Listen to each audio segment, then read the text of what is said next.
Hey, Yeah, that's us. How are you? We are live with Francesco Leali, Rebekah, and Tim from Locked Yeah. Groove. Hi How's guys. everybody? Hi. Hi. Good, good, good. Good. Long time no see, Francesco. I mean, yeah, it's been about 8 years. yeah. I mean, I saw Rebekah probably in the last year, still somewhere in. Um, I'm Festival what? last year, Yeah, probably. yeah, something like that. Yeah, and Tim, I've never met in real life. True. Yeah. I mean, there's nowhere we could meet now, I, like this area. yeah. So yeah, Yeah. Well, I heard of you, which is yeah, which yeah. which is good enough to hang I'm out, I not. I'm guess. not sure if that's actually good that you. Depends what you heard. Well, I mean, they were only good things, so don't worry about it. Okay, great. Well, good to have you all here. Thank you for having We me. have some people showing up in the comments. As usual, we are streaming this live on Twitch and on YouTube, and people who are, hey, Robin showing up, as always, our dear friend. But people who are watching this on Facebook, they cannot comment. But the people on YouTube and Twitch, they can just throw questions at us or say hi or comment or whatever. And then if we can find the time, we can answer your questions or we can just say hi or whatever. Anyway, so good evening, everybody.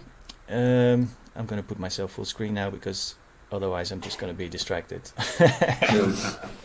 So yeah, I'd like to start with Francesco because it was an intriguing journey you took the last few years, because we were just we were discussing in the pre-chat the last time we saw each other, and that was during touring basically. So we played the same festival and we hung out and kept in touch and sent each other music and stuff like that. Yeah. And then I mean, I didn't forget about you, but it became somewhat quiet. And now we got back in touch, and you kind of made a career change, sort of bit, gradually, and now you're scoring for movies and making music for ads and stuff like that. And I checked it out, and it's absolutely amazing what you've done. Thank you very much. Thank you. Yeah. So tell me, how did the process go, and what was there a plan, or was it just something that No, happened? it was completely random, to be honest. It was when I had been doing some like scoring for ads before, whilst touring and playing and DJing, and it was just like a thing on the side. To be honest, it was nothing I ever would have thought would have been my main focus. Then it started gradually developing a little bit more, and I got into it a little bit more. I used to train at conservatory since like I was very small, so I started like reading music again and reading other kinds of music that weren't strictly electronic. And I assisted some composers on other jobs, and that's when I started to like get into it a lot more. And I was, like we said before last time, it was a little bit too quick, maybe because I stopped touring all of a sudden and I just did this. So I lost my main source of income, and I wasn't really sure if this was the best way to put it at the start. But then I gradually got better. I got more into it, and then it just started just like working out. And now this is basically all I do. That's cool. So one thing that I always wondered, I mean, I've done the odd scoring or advert job as well, but that's just because people found me. How do you make yourself? How do you make the fact known that you are available for this job, and how do people find you? How does that work? Initially, it was actually quite organic because I have a weird amount of friends that work in advertising. Like, it's weird how many people I know that work in advertising or video makers and stuff like that. So it's good to, like, a lot of the jobs initially were people that I knew personally that had other people probably would have no idea who I was or if I was able to do whatever. Like we said last time, nobody is gonna write a movie that takes them 5 years and just go to a random person and ask them to score it without knowing them or knowing their work or like having something that where they can relate to. So initially it was more like me reaching out to friends, or then when you start having your own portfolio, maybe some people start reaching out to you. And it just all clicked. You keep in touch with whether agencies or directors or when they come across maybe there's something that they believe you're better at and that you maybe is more your focus, or your kind of genre, that's something you do maybe a little bit better than other stuff, then they will get in touch with you. It's good because you get to, I like when I was touring, I think I met interesting people such as yourself. Rebekah, we played in stereo together in Montreal once, many years ago. And then in this area here, you get to meet a lot of different people also that maybe are not strictly related to music, but like, writers and directors. It's actually quite cool. I assume there needs to be a certain amount of trust between a director and somebody working totally, yeah. on their sort of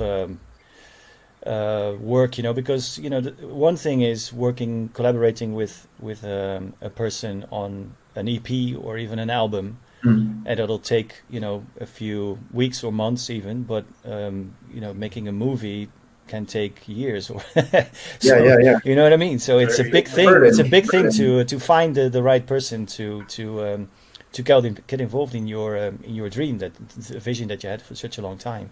Well, yeah, maybe it's maybe like somebody performing something you wrote for your album, and you just trust them to do like maybe something of their own. Maybe, and that's much smaller, probably because we're talking about movies and stuff that maybe are very like. I worked on a movie for somebody that had like this recent short film that he had. Like, it's a very much personal value. It's a story of part of his life, which was kind of sad for him, and he goes through a divorce and stuff like that. So he put a lot of himself in that movie. So I was kind of like a little bit scared because it's such a personal thing. You don't want to mess it up. He trusted you with it, and then also there's like stuff like maybe like documentaries, which also like take a while to do. But that's maybe a little bit more, they give you references, and you before you start writing, where you have to go. There's not like much improvisation, to be honest. Especially if it's like, I just worked on a score for a National Geographic documentary. It's called Hangout, and it's coming out this winter, I think. And that was pretty much less of a burden, I'd say, just because you knew that it was just like it's going to be like this modern classical orchestral stuff that is just right for that kind of documentary. Whilst this short film was more, I think, as I said, a bit of a burden, and you were more scared and tread carefully because it's such a personal project. You don't want to mess it up. But yeah, it's part. I guess it's part of the game. Cool. I actually have a lot more questions about the process and everything, but let's say hi to the other guests. And Yes. Rebekah, Hey. you didn't make it last week, and luckily you were able to make it this week. How are you? You good with your tooth? Because Yeah. I don't know if you. I don't know you don't mind me talking about it, but we actually mentioned it last week that you were not feeling well, so that's the reason why you were. I mean, I had 3 wisdom teeth taken out, but the one that I had taken out, I had them 2 weeks in between. The last one that I had out was the day before I was meant to do the show last week, and it was a bit of a hard extraction. Like they broke one of the roots. Oh. So he was. It wasn't very pleasant, and then I went and did the cycling, which was okay at the time, but then afterwards, that's just running all over the place. So at the time it was fine, but then on the night it was just like it was literally throbbing, and then I think what I was clamping down my jaw, and it just made it worse overnight. So yeah, I've got a dentist tomorrow, and hopefully they're going to help get it better because it's still not fully better. Wow. Ibuprofen is my friend right now. Right. Well, good to have you here in somewhat good health, or better health than last week anyway. Thank you. So before we got you on the show, we emailed a bit, and you were telling me you have something new cooking up in the studio. What do you want to talk about that? Something you want to share? Because I'm interested to hear about it. So basically, obviously we're not working, so it's just like thinking about different ways that we can generate income and come up with different things that aren't reliant on DJ fees. So I kind of wanted to do something with production, but obviously there's so much stuff about production, like how to learn to mix, how to make a track. So my always my ideas is always about how to be creative. Like, how do you get into a creative headspace? So what I've kind of done is I've created a challenge. It's going to be like days of making 10 tracks. I'm going to take every day a new objective to give to the people that want to join the challenge. And we'll make a new track every day. That's the goal. And at the end of 10 days, if you're still there and you've made 10 tracks, Native Instruments has given me some prizes to give away. And so it's going to be a lot of fun, really. Wow. Okay, so it's basically you're the person who gives out the challenge or challenges people with you're basically giving the assignments, and people have to keep up with your assignments, and then who's basically the one that comes out the strongest. And who will be the judge? Yourself, or is it a collective thing? Yeah, it's going to be, I think we're going to have a community on Metal. So the idea is at the end of the day, we upload our tracks, because I'm going to do it myself. You can join too if you're up for it. Oh, wow. And then it's not just going to be like who made the best tracks. It will be, who met all the objectives maybe, or the person that critiqued other people's music the best, or, so it's just like building a community in a different way, how we speak to one another. And I think it's going to be really good for people that may not have so many people around them in real life that can give them feedback on music. So there's a bit of ideas to like how to build that community and learn a bit as well. And for people that really get stuck in the loops as well, when you can't get out of a loop or you don't know what's going to come next. I'm going to put like a little toolbox together so you can use a few tools to help. So it's going to also be like learning as well in the course. Cool. That's a lot of things. I'm hoping. It's a lot of things combined into one. A lot of things combined into one project. It's building community, kind of coaching, education, fun, I guess. Well. Try and get away from like, you've got like a whole day to make the track. Like, you're not going to you just got to do it. And when you make a track, the ones that come out really well, you've done it in 3 hours and it's like it's a banger, or you've just all the feeling that you had has kind of worked in the right way to create the track. But the one where you just sat on for weeks and weeks and you just like you just hit your head against the brick wall. So I kind of want to try and get people into making stuff a little bit faster, with no real expectation of just like stick to the brief and let's do it. So how does it actually work? Do you have a Discord server or something, or how does the community communicate? What is the means of communication? So it'll be, I've got the actual challenge will come on to an actual website, which hosts courses. And then you will upload your music to Metapop. So Native Instruments has got this this whole community. It's kind of a little bit like SoundCloud, but with message boards, and you can upload your tracks there, and then you can literally comment on these tracks. So it's very much but it's a little bit more community. It's going to be a little bit tighter. So we will have people that are doing the challenge. We'll just have like a private group where they can communicate, and we're all going to be up there hopefully like trying to guide people through this 10 days of track making. Nice. And is there a launch date?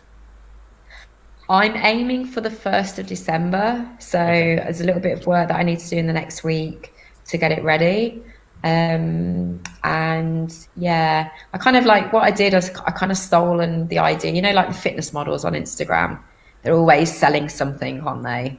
Whether it's like fitness tea or, or a challenge or a course. And I just thought no one's really done that with making music. People are doing courses, but not like in a challenge kind of way. So kind of stole that model. Awesome. Yeah, good. All right. So I know what you'll be doing, Tim, for from December 1st onwards. Yeah. Weirdly enough, I've made more music than at normal times. Like, I moved the studio back home a while ago, which also helped. Not I just wake up and I start. Where before I would be like, maybe I'm not going in today. Like, just gonna stay home, just do nothing basically. But now almost every day I'm making music. I mean, apart from the weekends usually, but like Monday to Friday. Yeah. I think I did. A bunch of albums, a lot of groups albums to take Well, forward actually, to. I did. Well, I already did two albums in the last couple of months now, and then a couple of more EPs. So actually, quite a lot. I mean, not all of it's great, obviously, but yeah. So yeah, I don't know. I remember receiving a message from you recently saying, "I just finished my discovery for the whole 2021." Yeah, that's You're true. sorted for next year. Yeah, I mean, all the EPs for next year are already sorted, to be fair. So that's, Yeah. I mean, which also kind of a trap you can fall into, because you end up making so much music and you go faster and faster and faster. But then, I mean, I'm not sure if I will release all of the stuff that I actually made now, because I mean, sometimes you listen to a track for like 3 weeks and I'm like, I hate this. I'm not going to release it. So you found you were more productive in this period rather than... I guess so, yeah. Yeah. But because I'm also producing more and I listen to the tracks more, I also end up hating them faster, which is, I mean, so yeah, I mean, I think the next two EPs already they're done. So that's good. Which I think it's important. Sorry. I've got a question. Do you, the fact that you've made so much music, do you kind of like reinventing the wheel when you're making music, or do you like to, every track has to be completely different, or do you have your own style? I mean, I know that you definitely have your own style, but are you just going with that? It kind of depends. I mean, I was fortunate to work on like a really nice project a while ago. I think a couple of people did it already. I forgot who. Like a couple of people in techno did it. It's like a soundtrack for a guy who wrote his book about the ocean. He traveled, the Outlaw Ocean. He traveled like for 5 years on the ocean, and he asked a bunch of people to write the soundtrack. And that was actually, it felt that I had to do something completely different. So that was like kind of reinventing myself, sort of. But for the most part, I don't know. I never really think about it when I produce. I just do it. And then, yeah. Because when I start doing that, like, oh, maybe I should try this, I'm setting myself up for failure. I know it, because I'm just going to sit here and then just like, I hate this, or like, this is not working, or I start like EQing a hi-hat for 5 hours, and then I'm like, yeah, this is not going anywhere. I think the most important thing for me is to just do it, just get it done. And then I don't feel the pressure that I need to like do something different or like reinvent myself or something like that. Do you feel you've got maybe got away a little bit from thinking about music as a functional thing? Because Definitely. Definitely. Yeah, I've made a lot of weird stuff over like that would not necessarily work in a club. I don't think that's a bad thing, because you learn so much from it as well that you can apply to club music as well, I think. And also I have a piano at home, because the studio is at home now I can record piano more easily and use that in music as well, which opens up a lot of possibilities as well, obviously. Yeah, I always say that no matter what you do in the studio, it's never a waste of time. It's always good for something, even though it might not end up on a release or a record, or you might even ditch it, but you might even just bin it or whatever altogether. But you always pick up something from it. There's always an experience and something it teaches you, I guess. Yeah. Do you ever happen to, like, when you don't write music, like maybe fix your template or find how to use a plugin properly? If you don't have like the creative input that day, at least you can still do something that maybe the next day will help you write something else. I feel that's kind of helpful sometimes. Yeah, absolutely. We've talked about it on this chat before, but admin days are definitely something that That's what can you call help them, you. okay. Yeah, I call them admin days. Yeah, just making a drum kits or just I don't know, whatever, doing something to your template, or I don't even have a template, but just organizing stuff on your computer, you know. I love it. Well, my desktop is an absolute nightmare at the minute. Like maybe I should do that.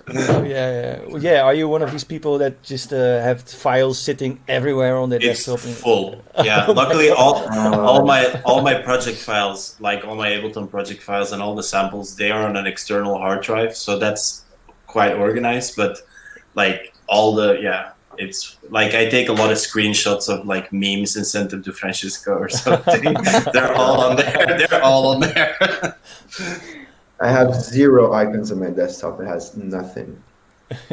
Everything has its own folder. I don't think I could sleep at night. I have a messy desktop. I kind of like it. It's like it gives you like a bit of like It's okay. It's you. Yeah, that's true. Well, so it might, some people. I mean, this studio is. If you walk in here for the first time, you might think it's messy because there's just stuff everywhere, Oh, by the way, it looks beautiful. I still didn't compliment. Well, maybe from this perspective, but it's there's lots of stuff just lying around or slightly cluttered. But I know where everything is. I know if I'm looking for, I hardly ever have to search for something. If I'm looking for something, even the weirdest adapter cable thing, I don't know, I know where it is. I know where everything is.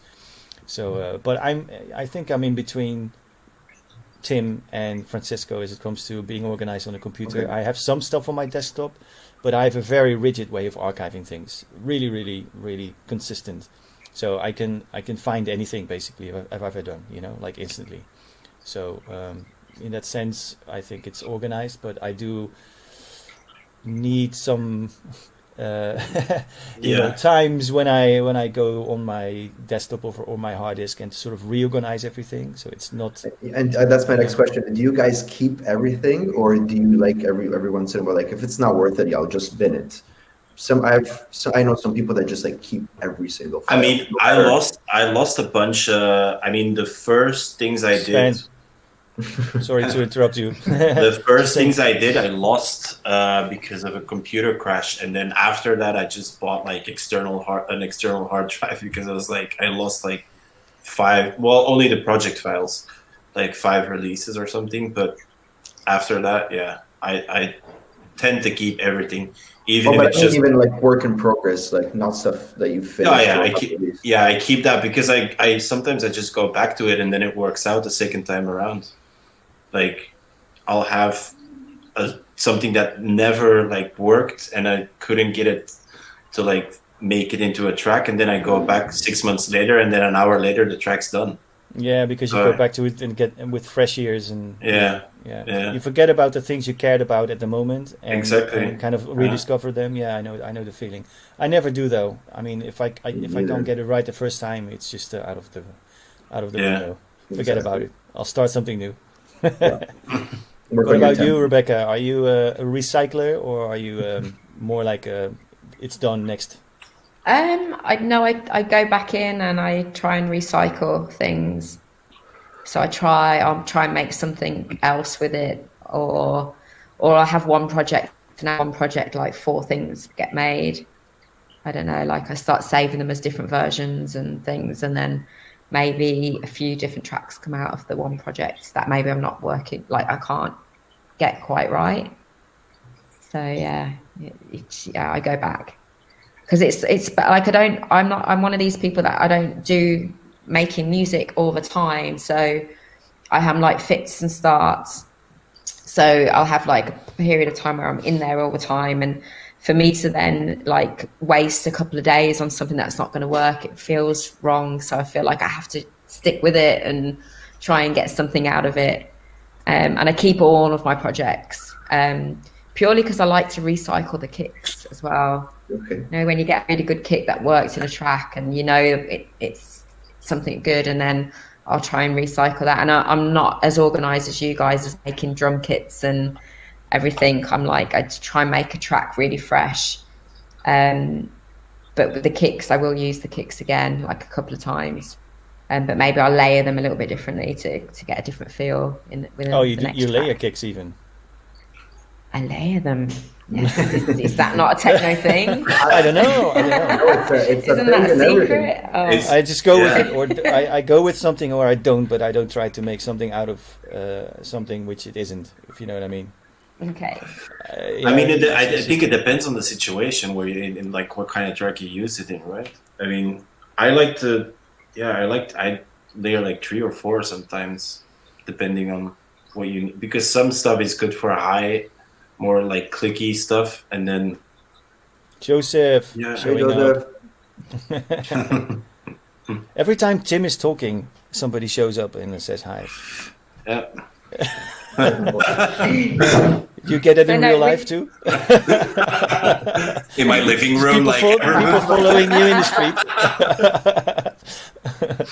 Tim walks to the supermarket. It's like, hey Tim, hey Tim. Can't go around with them. They stop them everywhere. But another thing is, go ahead. Sorry. Back to kicks. So I got told. So this is what I got told when I started producing music. They threw out there a tip where he layered his kicks, and that was like the biggest tip that I could get at the time. And for me, that really worked. But it might just be because I really struggle with compression. I still struggle with compression. It's like just getting my head around it. I don't know. For me, maths is never my strongest point. I'm not going to lie. So I use my ears a lot more than, like doing mathematical equations with my plugins. And maybe that's wrong. So I think the way around me having that sort of not as much knowledge was to sort of layer the kicks and work with them and try and mold them and try and create something else and use effects. Right? I don't know. No, Rebekah, you're the first person. Right. You're the first person ever I heard saying maths and compression in one sentence. I mean, I really don't understand what you're talking about. I mean, the compressor is a compressor, and when it sounds good, it sounds great. And if it doesn't, you ditch it. You know what I mean? That's the way. Yeah. That's the way I'm used to working with it. I hardly ever look at numbers or things. Anyway, I mean, I think compression is such a complex thing to use. Like, I mean, it's something you can keep on learning about for the rest of your career. I don't think it's also a creative tool. Like there's rights and wrongs, but I know some. Yeah. I've seen people work with compression in different ways than I did. It's like, is that right? It's like it's not supposed to be right. It's supposed to sound. Yeah, of course you can use it in so many. You can use it in so many ways. You can have like a series of plugins that all do a little bit of compression, like maybe just 1 dB here and there, and have the sort of get more level out of it on the other end, or you can use it as an effect, to really make things suck or squash things, and I don't know, but looking at it as a scientific thing, I don't know. Once you understand the fundamentals, and you know what it's supposed to do, and you get a desired outcome, that's the only criterion. And if you don't get the desired outcome, it's you have to move to something else. And even though the fundamentals are pretty much the same for every compressor, they all sound totally different as well. So. It's. I think there's more. I think it helps more to be intuitive about it than to be scientific about it. I think, unless you're. I don't know. I wouldn't even know. I wouldn't even know how to go about it scientifically. So. Well, trained mixing. Yeah. Yeah. Rebekah, can you explain what you mean about? It's the way that it was described is like you're pushing up frequencies. How much do you want to push them up? And then obviously then you have this thing that I know it was like it cuts it off, but it was the ratio against the release against the something, and then I'm probably very, very blonde right now. But I'm just wondering. Yeah, I mean it is like any other sound shaping tool. You like it or you don't like it. Basically, I never liked it, and whenever I put a kick through it, that's probably it as well. Like over compressed kicks, because obviously now over compressed kicks is really in. This cutting through the mix, like this mid kick is really popular in techno and hard techno especially, and I hated that because it just reminded minimal.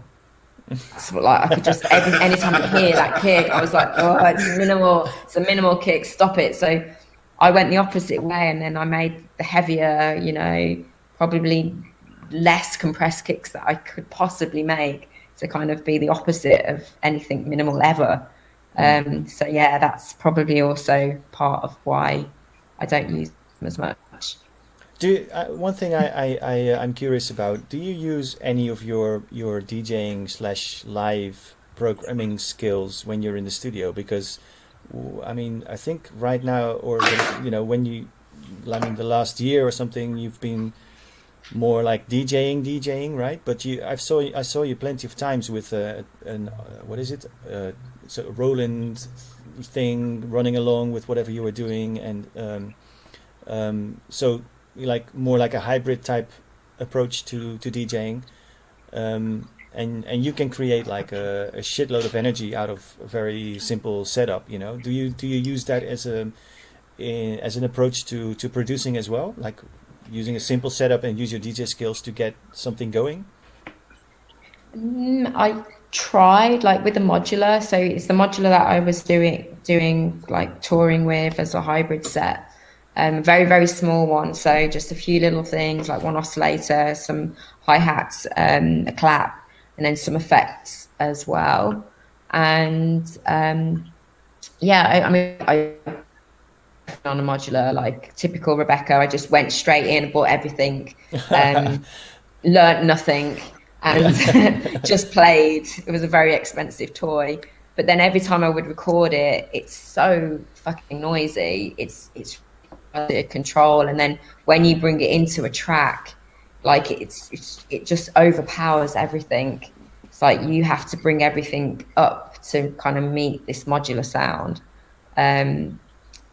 So not as much as I would have liked to. I mean, the way that I kind of use my DJing skills is if I want to record like a synthesizer and I just do a jam. So I record like live jams, and then, you know, you just open filters and just, yeah, you're going with it as you would like a live performance. But I think that's a normal production thing rather than necessarily a DJ tool. But obviously, being DJing as a DJ, you have a better sort of skill set as like for arrangements.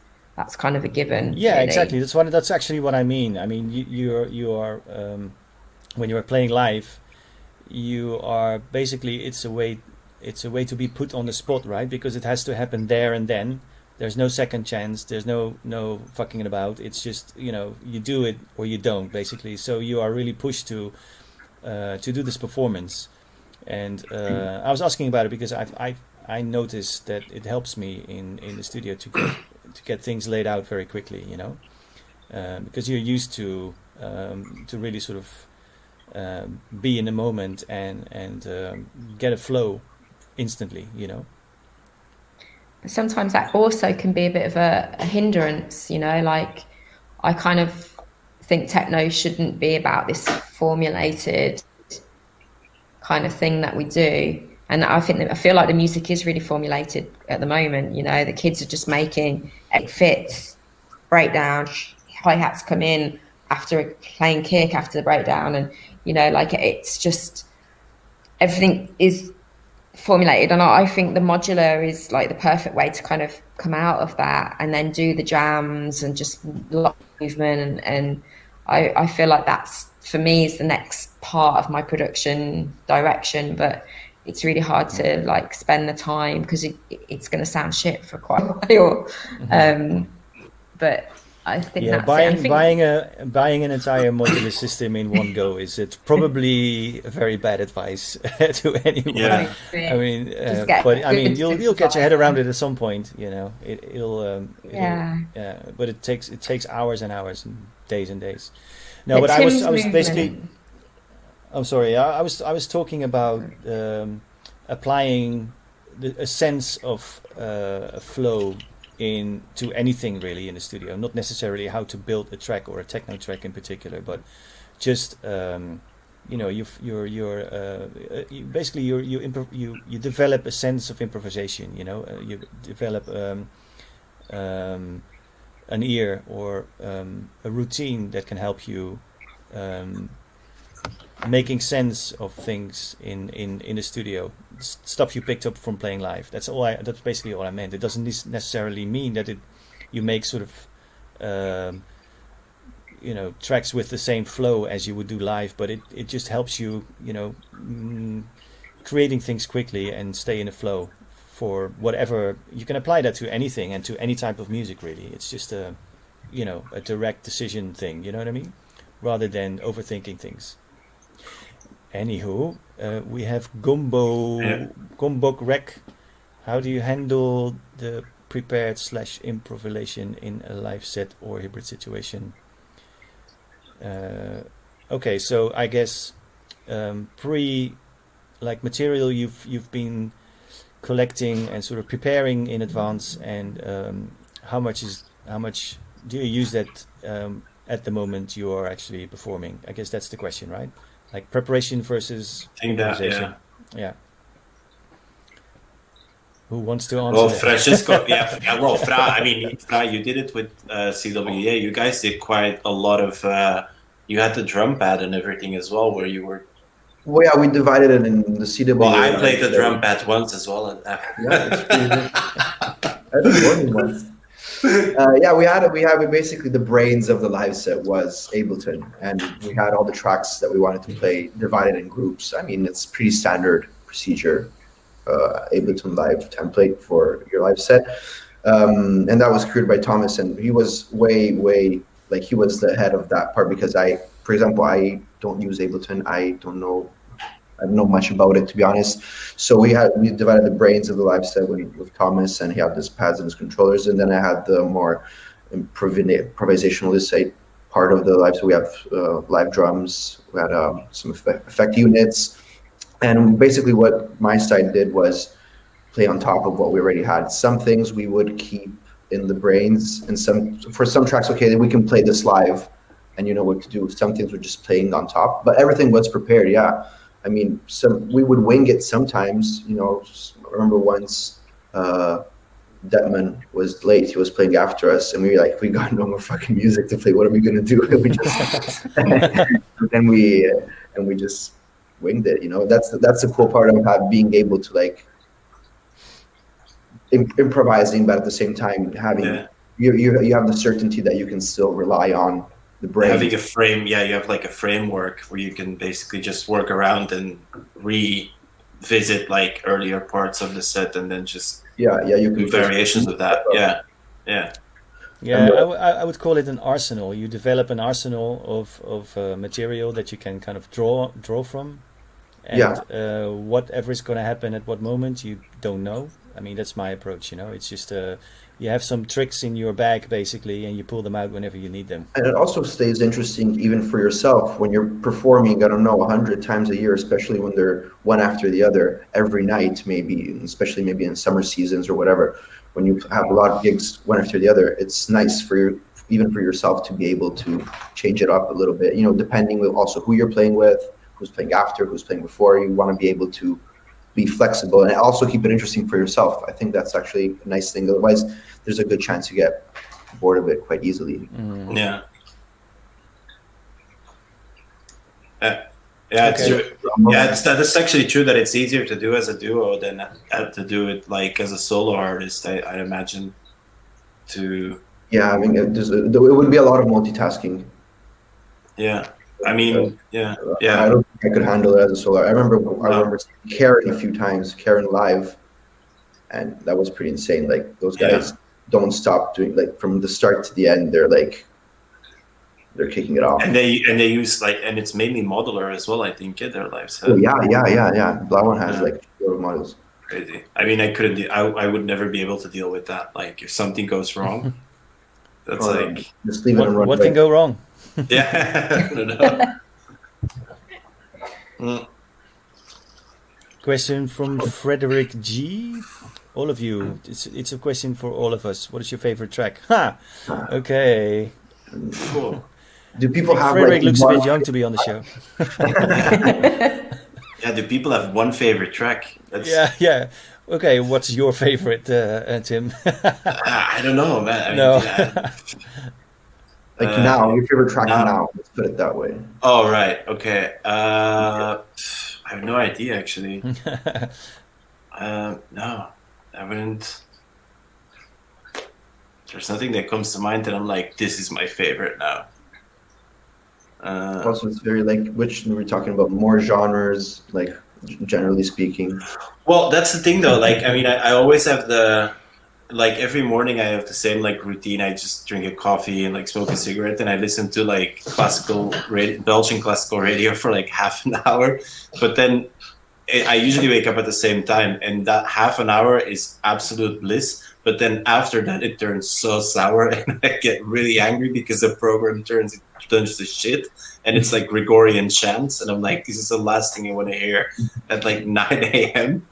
But I mean, so the favorite thing I like, I mean, especially now, like it's getting a bit colder. I like listening to like classical music, kind of relaxes me as well. So not a track, but like a genre. I like listening to classical stuff a lot. And you guys? I was just checking the title. I didn't want to be wrong. There's this album by Hammock, band called Hammock, and it's like modern classical, and it's called Universalis. That's pretty much one of my favorite tracks right now. I listen to it pretty often. Yeah. Okay. So your favorite track now, but I mean, I don't have all-time no. favorite. I mean, neither. I wouldn't even. I'm not even going to attempt to answer this. I don't know. I really don't know. Put us on the spot. Yeah. Exactly. Oh, actually, you know what I've been listening to a lot? I'm just checking my iTunes. I don't know if it's out yet, actually. You're cheating. Yeah, sorry. I To know it's your favorite track, you should know it. You know. No, but I mean, it's Mate System. It's this Dutch guy. It's really, really nice. It's coming out. I don't know if it's out already, but this is really good. He did an album before on Now Is Klaar. It's a label from Zeeland. Yeah. It's really nice, but I mean, yeah. Sorry for the cheating. Like, and you, Rebekah? The track I'm really playing, the very, very, very few gigs I'm playing that I just really love to dance to is it's a remix of the Prodigy "Smack My Bitch Up," and it's by a French guy called Abin Nord. He just literally did it. It's a free giveaway on his SoundCloud, and it just rocks the shit out of everything that I play. So yeah, I really like that. For this year, that's probably my favorite. But I love the Prodigy. I'm like such a little UK raver girl at heart. Yeah, is that your first acquaintance with electronic music, like UK rave type stuff? No, mine was jungle when I was 14 or 15. So it was all like, full on MCs and, the Amen break and helicopter and it's kind of, I mean, it's still really amazing to listen to, but that was the first dance music I was exposed to. Have you before that? It was Take That. I mean, drum and bass is so fun to mix. It's really, really fun to mix. It's even more fun to mix drum and bass than it is to mix techno. Techno is pretty linear. Drum and bass, you got things fast. Really, yeah. It's always on the half beat as well. And like double drops, and like double drops in drum and bass. It's really fun to do, actually. Yeah. Yeah. I mean, I like mixing it together at the moment. I'm playing like breaks, techno, drum and bass, just throwing it all in because the techno's got so fast that you can literally mix anything with it now, obviously. So it's kind of fun. Pull out all your old records and just throw them in. Yeah, and there's this really nice label called Western Lore, and they basically do jungle, but it's with a 4/4. So it's like 160 BPM. That's really fun to mix as well because you can obviously do a lot with it. I just pitch it down as well sometimes, and then it still sounds great. Nice. Yeah, cool break beats. It's like one of the things you never get tired of. At least I never get tired of. Like the breaks are always like I love listening to them no matter what, anytime. It just never gets old. It's like timeless. I really energy. like. Yeah, I really like it, but I've done a few things that relied on cutting up breaks and sort of puzzle and Lego them together, and with hundreds of minimal tweaks and variations and stuff. And I kind of like the process, but I'm really too impatient to work that way. I mean, I like I'm absolute fan of drum and bass, and I love to listen to it. And the stuff that I gravitate towards is the more sort of complex, freaky shit. You know what I mean? And I'm just not patient enough to produce that. It's really and the level of production in drum and bass is so high as well. Sometimes, like Noisia or something like this, it's like it's ridiculous. Like just the production is crazy, and it must take hours and hours and hours to cut all the breaks and make it sound decent as well.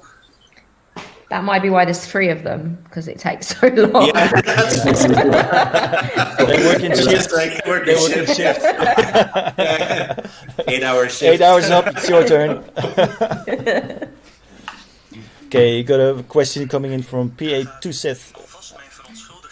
Oh, my Siri is being activated. So this is a familiar name from our Discord server. If people are not familiar with the Discord server, just have a look in the video below. There's a really nice community growing on Discord with all these knob twiddlers and producers and sound designers and electronic music freaks, basically.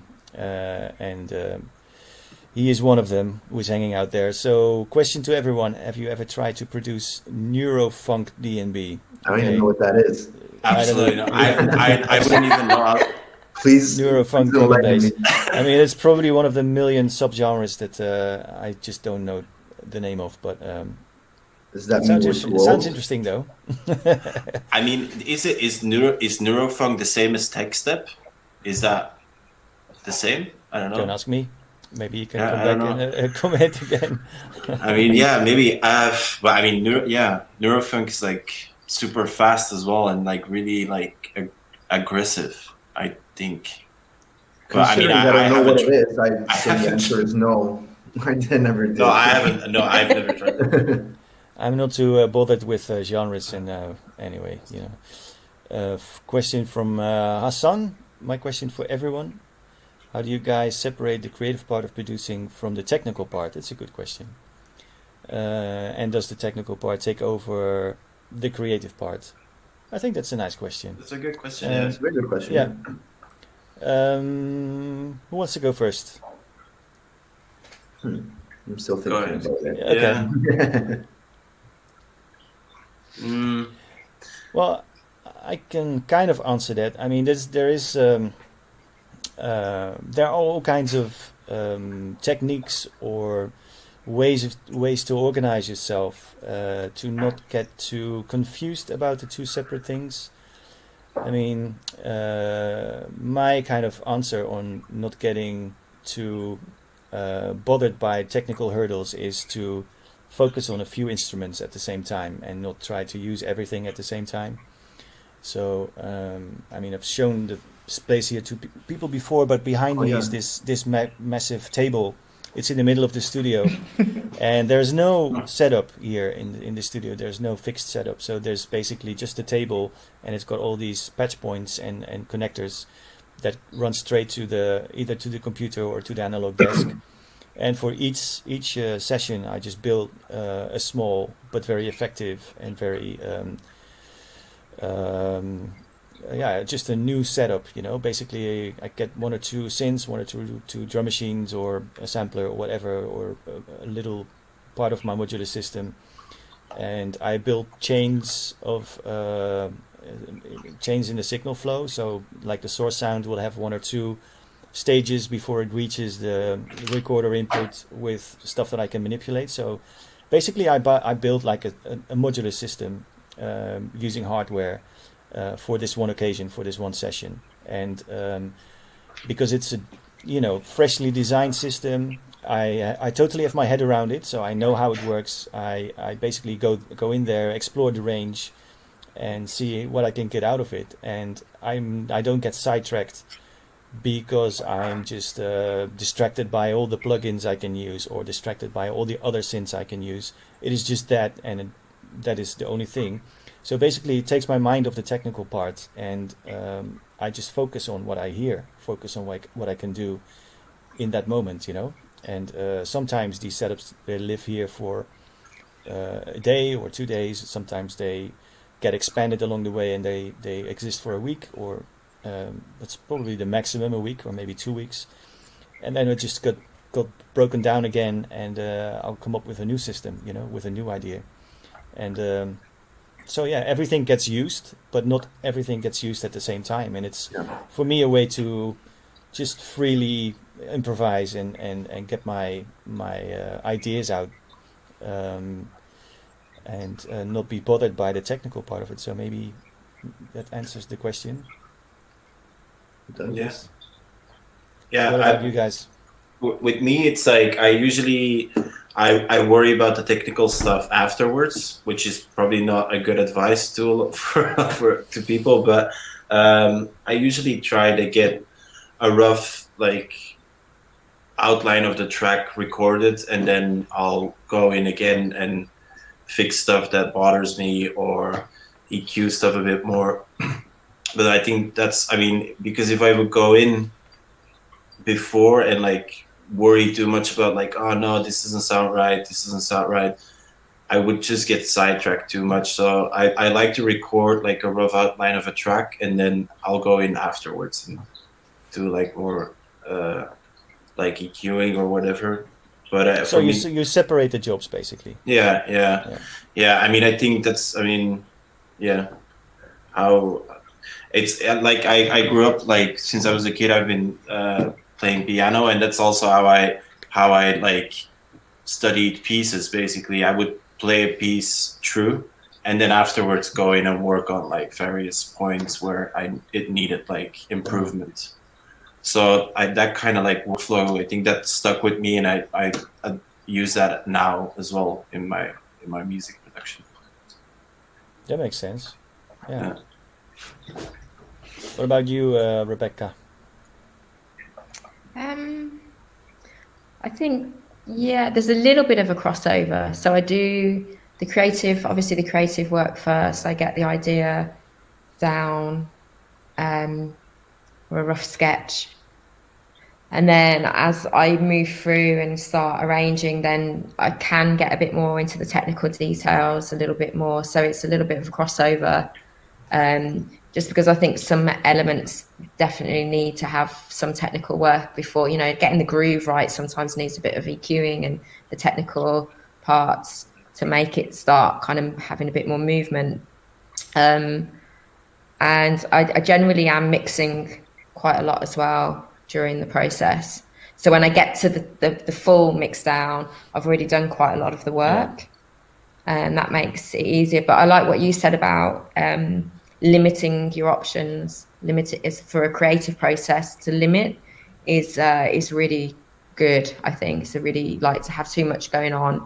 It can be really overwhelming, and then you can get stuck on trying to find the right synth sound rather than actually creating the right synth sound, or creating something close to what you can kind of think that would fit. So I do a little bit of that. I definitely have a limited amount of stuff that I use, and that helps me a lot. Bit of both. Yeah. Francisco, you were going to say something.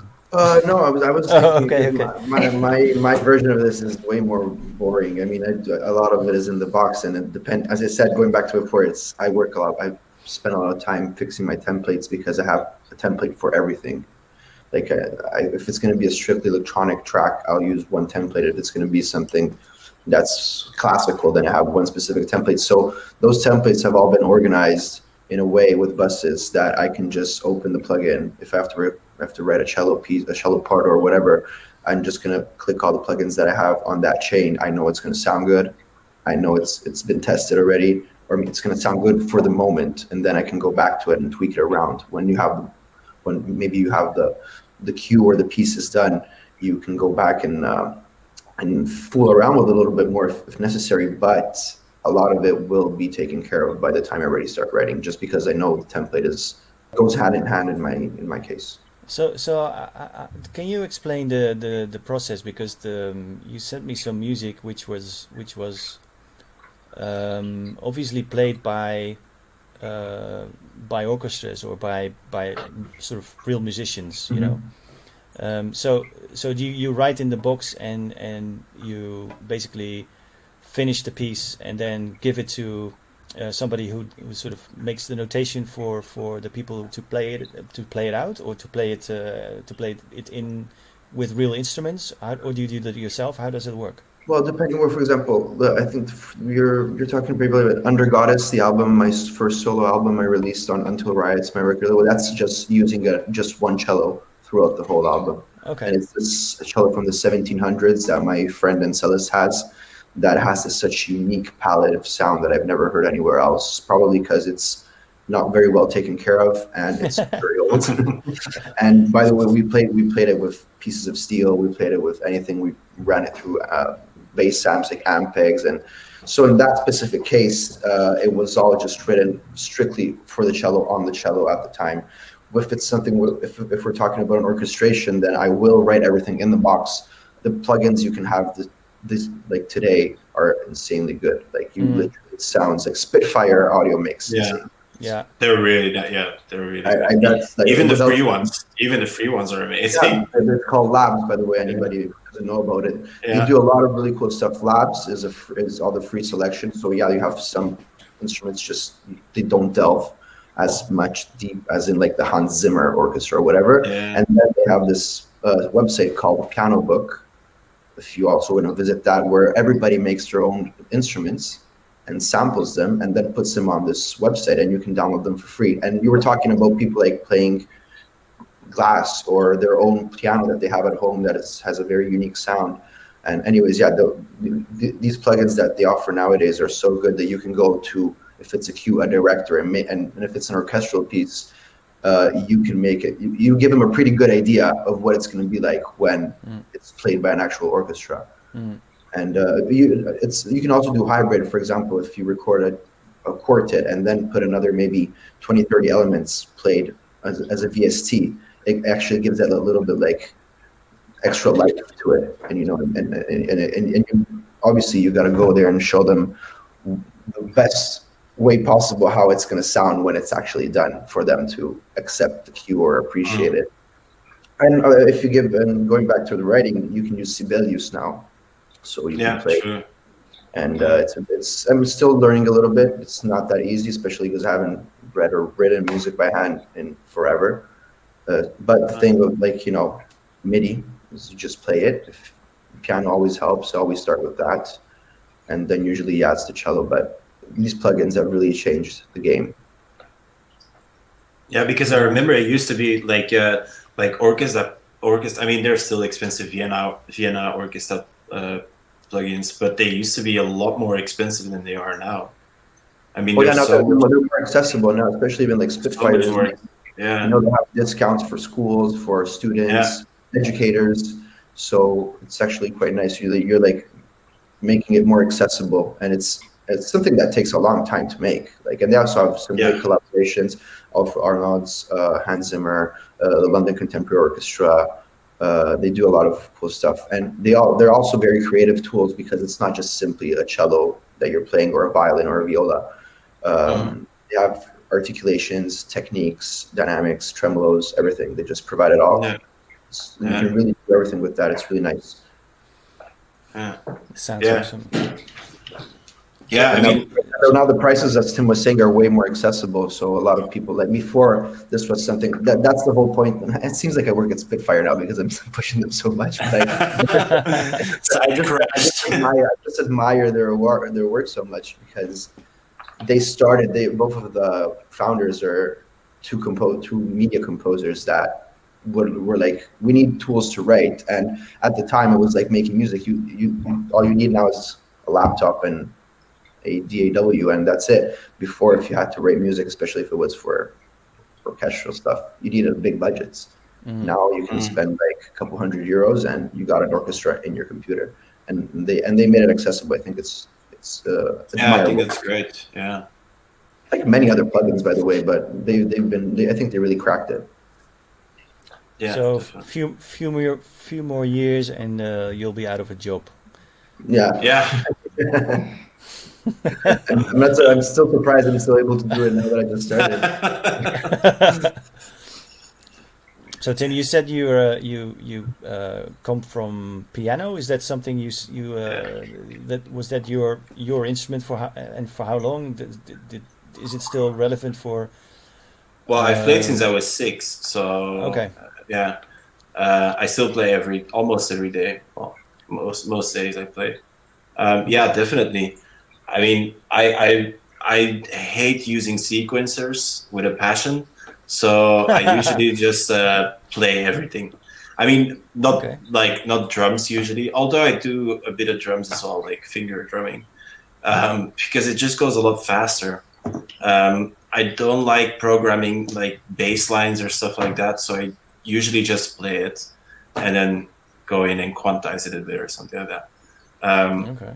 Or well, if I have a couple of synths that don't actually have a sequencer, like, and then I try to do it as good as possible, and then quantize it afterwards. But yeah, it still comes in handy every day. Also, it's sometimes also a bit of a curse that you know about harmonies and stuff, I was because gonna say, yeah, I was gonna say, Yeah. does it ever get in the way? Yeah. Yeah. Okay. Well, not as much as it used to, but in the beginning, it definitely did, because I'm like, it's not right. This is not right, and then yeah. But it doesn't so much get in the way now, because I learned to just get over it, and then if it sounds good, because I mean, especially if you work with analog gear as well, something's not like 100% in tune, and like I could get really upset about that, and then just don't get anything done. But I mean, I don't really. It's mainly a massive help now. It makes everything a lot quicker, for me personally, at least. I don't know how it is with other people, and I started learning the violin as well, but that's not going great. Yeah, that's not going great. Rosalie and your neighbors must be psyched. Yeah, well, I haven't played in a long time. I think she's really happy that. But yeah, I do like. I mean, I bought a bass guitar as well a while ago. I do like incorporating a bunch of different instruments in my tracks as well. It's even just for like a bass guitar. It's like I like to do something like. I don't like just clicking a mouse and like sitting there. So I like to do things. And the bass is actually something really nice to just layer underneath synth sounds, because it's something I haven't found in like either in a VST or just like samples of like a sub bass or something. It gives like an extra, because you can play around with pedals and stuff like that, and it opens up like a bunch of possibilities. Also a new addiction of buying pedals. But And do you do it like the traditional recording studio way, like amping the bass and having recorded like that, or you go straight into the?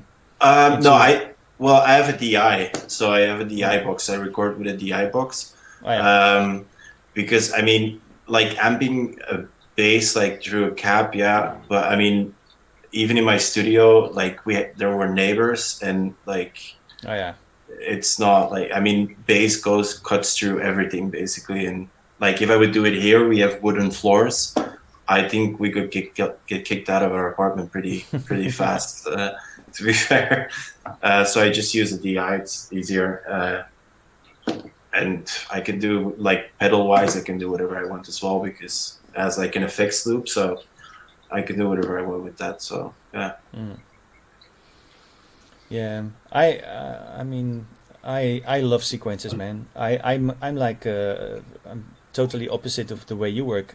I stumble upon things, you know. I just make things happen, get things running, and then decide where I want to take it, you know, instead of imagining them and trying to play them. I'm the worst at that. I'm never satisfied with what comes out. I always think it could be better. You know what I mean? You have more control over it if you work with a sequencer, because you can go in and like do like really small adjustments. I mean, I would want to get into it, but like a Circlone sequencer looks amazing to me. Yeah, what I like about it, it's more like my approach is more like gardening, So I just put a seed there and nourish it and then just see it grow. And I like processes of in the studio where you sort of come up with an idea or set the circumstances in such a way, and things can sort of happen by accident or start to take take on their own life, and then it's not full blown generative, but it is sort of guiding it with rough strokes instead of going in and edit every single detail. You know what I mean? So it's sort of like designing a system which is capable of sort of making variations on its own and sort of go off in its own sort of territory. And then sometimes it clicks with whatever I have in mind, and sometimes it doesn't. But I just choose the moments where it all comes together. You know what I mean? So it's more like maybe like gardening or cooking rather than actual writing exact ideas down. So it's finding things rather than designing things. There's a couple of things I do. I love working with chords, like in my music. So it's in that sense, it's kind of similar, because like when I sit at the piano and I like find like chord sequences that I really like, and it's like I write them down and then I go back in and adapt them a bit. So it's sort of like analog sequencing or something, because you're writing everything down, and I find stuff like that as well, because if you start from a pretty basic chord progression and then you find out a new combination or stuff like that, and it just evolves from that as well. But just the actual job of the labor of sitting at a sequencer, it's just not appealing to me. So I'd rather have maybe it's because I'm not used to it, I don't know. But what about you, Rebekah? Cool. Do you like sequencing stuff, or are you more also? I just play stuff by ear, then into the MIDI, and then maybe some slight adjustments. But I like things that aren't like, I'm looking for the accidents. I'm looking for the little things where I might have played it a little bit wrong, and that's kind of, for me, that's what I'm looking for. So for tuning, it's by ear, and then I don't like quantize. I try, like, sometimes when you quantize after you've played something, it actually sounds worse. Yeah. So I unquantize it back, and I just go with that sometimes, because it adds to the groove. I think because probably my beats and my percussion are so like quantized, then having the the musical parts a little bit less is kind of better for me. So but it's all by ear, and when I start going into like arpeggiators and sequences, it just ends up being the obvious things. So and I haven't really managed to work with them to get them sounding a bit better. So my weird techniques in the studio, they're always like I don't know, I have a specific way of working which works for me, but explaining it in technical terms is always really difficult. But I'm always searching for the happy accidents that I make, and that's why recording a live jam is always really, really better, because then you can chop things up and add those little parts in, the weird things that happen, they make the track more interesting. Well, this is the cool thing about talking to other producers, because this is the 27th one, and I haven't heard anybody who has a completely similar working process. It's so different for everyone, and that basically only shows that it doesn't really matter what tools you use. It's how you use them and how you can sort of make your imagination do things that that end up in become like beautiful things, or things that you're happy with. And I think that's the coolest thing. I mean, you can get advice from other people, other producers, how to use certain tricks, but in the end you develop your own sort of working methods and routines, and develop your own way of getting your ideas out, which is great. And I'm always very interested in hearing about how the people do that. And some people, actually a lot of people, think that what they're doing is very simple, or is probably not as advanced as how other people do it. But if everybody thinks that, there must be like, I'm just doing this, and I'll just, sometimes I like it, sometimes I don't. That's usually the story. I'm just fucking around, see what happens. That's a story mostly. Nobody has a very solid, worked out, completely foolproof way of getting your ideas down. There's I think it's always different. It's always different, which is cool. I like to do sometimes these things. So like for a couple of EPs ago, I wanted to do a track just with only the cork, the Volca drum, and I did an entire track only with that, and that was really interesting to. Yeah, we talked about it a bit earlier as well, to limit yourself to one thing. And then afterwards, I tried doing it again in the same way, but it just didn't work. It's like, forgot what I was going to say. It's okay. Let's go to the question, because I think that was what was the interesting. question? And it was also connecting to what you were saying.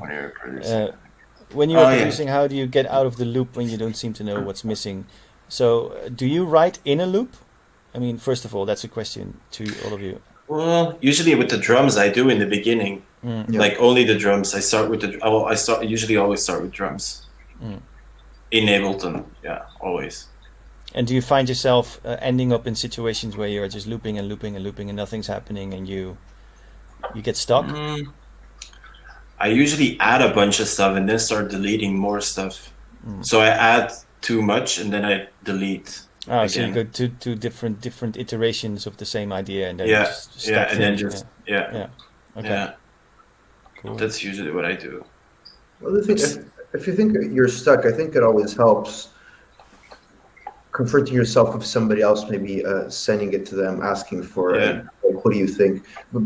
Tim and I send each other music all the time, and the back and forth always helps. Maybe he realizes something that's for you would be like you wouldn't realize what the problem would be, and he points it out. It's like, oh shit, yeah, it was that. And sometimes it's even just like taking one element out or putting one extra element that's going to change the whole situation. And it's funny so how you overcomplicate it sometimes, Yeah.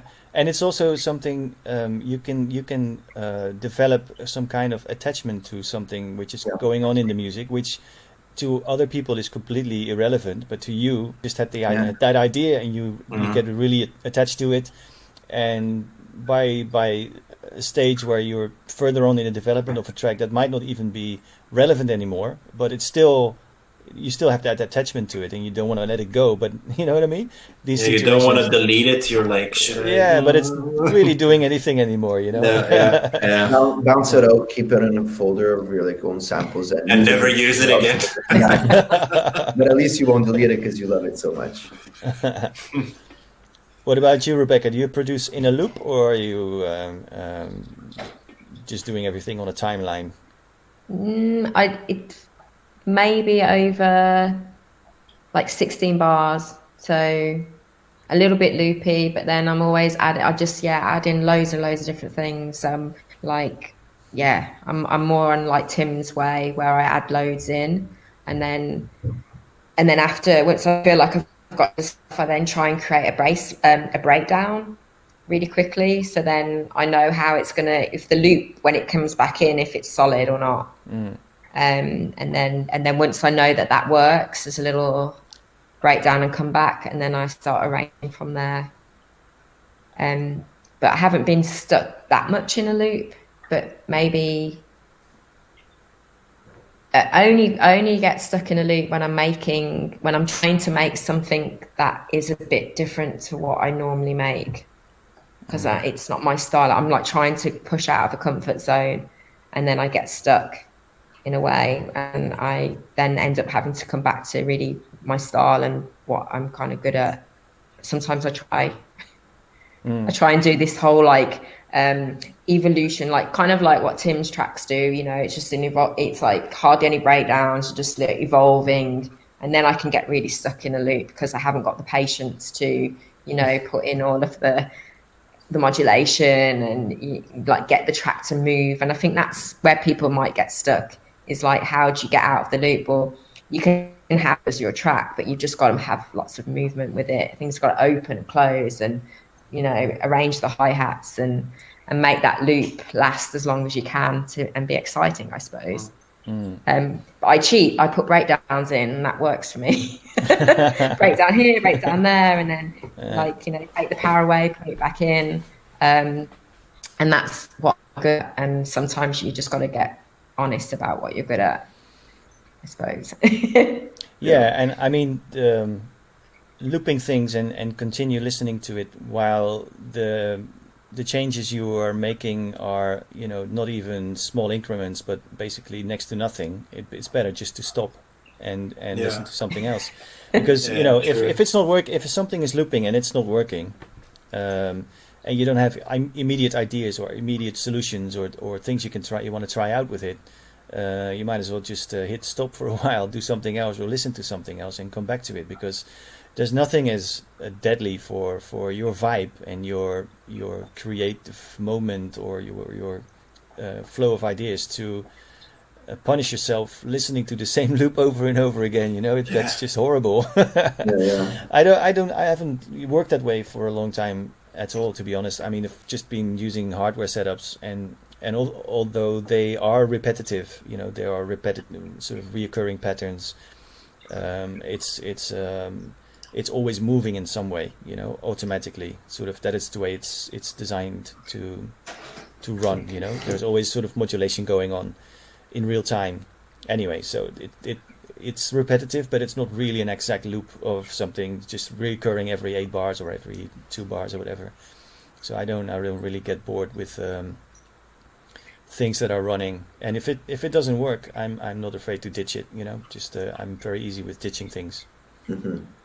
Yeah, don't like it next. You know, it's easier to start something new than to sort of punish yourself and break your head over something that is not really working for you. So that's true. Start with something fresh is always easier.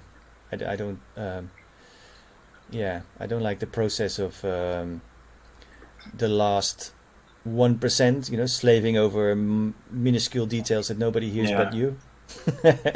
You will hear them though. Yeah, exactly. Yeah, no, it's the question of Peter T. It's a track called Missing Link. It's a couple of EPs ago. I think it was last year or something, on my own label. That was the track, yeah. But do you never like, do you all have I mean, for me at least, it's like that. When I sit down and start writing stuff, I need a bit of a warm-up period. Do you have that as well? Any of you? What do you mean? Yes. You have to get into the zone or something like that? Takes a couple of tracks before you get to the good one. Yeah. Well, and then, you have more tracks coming. I have like 3 tracks that I don't like at all, and then I make 4 in a row. So I need a bit of warm-up always. I don't know how that is with you. Yeah, I find it with, if I have a break, which is often, so like I said, I make music fits and starts, so there'll be a couple of months where I'm just like fully on it, but the first couple of things that I make are terrible, like and I know now, I know the process. It's like it is the warm-up to get into the good stuff, but then what I find is every like batch of tracks that I make, every time it gets better, even when I have a break. Like the actual quality for me on a personal development level gets better rather than me just doing it all the time, which is really bizarre. So sometimes having a break away from making music is good too. You know, good for your ears, I think. Yeah, and like Tim. I mean, for you, it's like different because you have to finish jobs. Do you get stuck as well? Well, yeah, but you really can't do anything about it. You just have to roll with it, especially if it's like a deadline project, you know, which most of them in this case are. But I do have, because as I was telling Hogan before, I was hunting for a new studio for a space just before COVID hit, and now I've always worked from home, to be honest. I've never had a proper studio. And I'm actually in it right now. You're in my living room, so it's been this way. And I work from home, so it can take a toll on you. I have a dog, so I go on walks purposefully just to get off, like to stop working for a while. Otherwise, I will continue going on, and it won't be healthy, and I won't get anything good out of it. So I will have to. I go for a walk. You know, just like half an hour. Go to the park, play with him, come back, and I'm just in a different state of mind. You know, and that helps. What doesn't help is literally moving from here to the couch at night when I watch a movie. Like the floor is lava. I won't even touch the floor and just go on it. That's not that healthy, which is why I want to find a place which is close by, where you know, just to walk, the commute to the studio could make a big difference, you know, even if it's close. So yeah, taking breaks is definitely important. Also, don't like, for example, like me, which is like, this is what, like, my entertainment system home. It's like I will have lunch eating like maybe a salad in front of the computer. It's like, that's not good. Sit somewhere else in the house, think about something else, maybe call somebody or just like get distracted, and then get back to it. Otherwise, at least personally, I won't get anything good out of it, of just like repeating the same mistakes and just getting frustrated with it. And then it's not fun anymore. No, that's true. Yeah. Yeah, that's an important point, I think. Yeah, I mean, even though some of the music you do is basically an assignment, or you're paid to do it, or it needs to go on some release, it wouldn't be fun if it would be just a job. You know, you have to kind of set things up in a way that you're just having a good time doing it, right? Yeah. I mean, that's why we're doing what we're doing, right? Otherwise, You fell in love with. Hopefully. We all fell in love with it at some point, and it should be it's a relationship that should be nourished.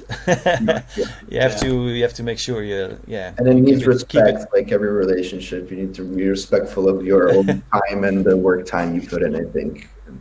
Smart about it. I mean,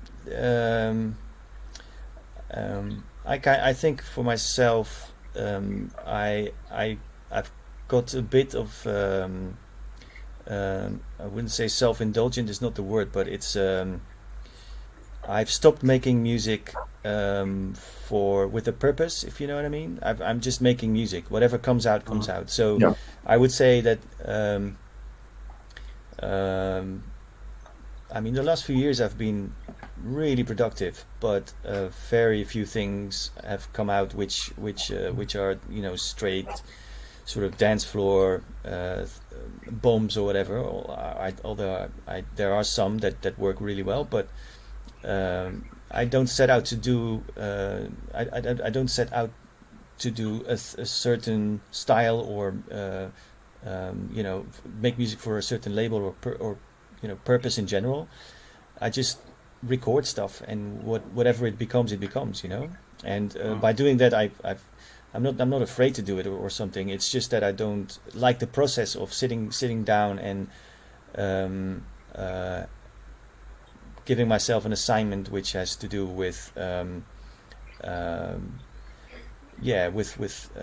something like a role that it needs to fulfill, or a function it should have, or something. I'm much more happy, you know, just cracking them out until, you know, just keep making music and be really happy with what it becomes, and don't really mind so much what it is, you know, whether it's how do you could categorize it as listening music or abstract or noisy or I don't know. I don't even care what you would categorize it as. But I find that I'm much more interested in sort of capturing really authentic moments. When I do something and I'm really into the sound that I'm doing. It has some sort of original, unplanned idea, which is separate from everything else I've done or everything else that's around. Just a nice moment where everything clicked, and I'm really interested in capturing that. Sort of like making the perfect picture. Like you walk by, you snap, and 99 out of 100 times it's average, but sometimes you really hit it spot on. And for me it's about finding those moments, so it has some authenticity to it, and some so not really attached to anything that's going on or has been going on. It's just there, you know what I mean? That's my favorite way of working at the moment. Yeah. Oh yeah, because you change. Sometimes you want to change your routine. You don't want to always work the same way. You go back to what before it becomes boring. Yeah, if I decide if I want to do something with mics, I just set up something and I do some field recording type stuff and start working with that. And maybe a week later I decide I want to do something on the modular and see what happens there. Or I'm getting into a certain synth and I try to really explore that, just see how far I can push it, or that might be my assignment for the day, just what can this thing do, just like that, without ever planning to make a track out of it. But then maybe sometimes along the process something happens that is just beautiful, that just happens and sort of came out of nowhere by just letting myself be guided by the process. And if one of these moments happen and they're nice, I'll keep it, and that I'll finish. I'll call that the track, of the day. Do you ever find that something you've done, maybe one day, like you said, maybe one day you were fooling around with a synth, wanted to see where you can take it, and it wasn't supposed to be a track, but just like you messing around, and maybe something that you had already started, or just another thing that you maybe where you mic'd and you made some field recordings, that all of a sudden like those two singular projects cannot live by themselves, but if you put them together, although they're different, it becomes like they're not a track, but if you put them together, ideally it can become like a strong track. I feel sometimes that happens to me, and it's actually quite weird because they were never meant to be, and then you feel like, whoa, this actually fits with that, so maybe this can become something. I think it's interesting when it happens because you don't plan it. Yeah, well, it makes sense in a way that whatever you do is always going to bear your signature, and in that sense, it'll have something that makes it connected to whatever else you do, and therefore easy to combine, or sort of, in the same kind of, or even if they're very different, that they have some kind of quality to it, which make them compatible, because it's both you. Yeah. That's nice. I saw a really interesting question actually.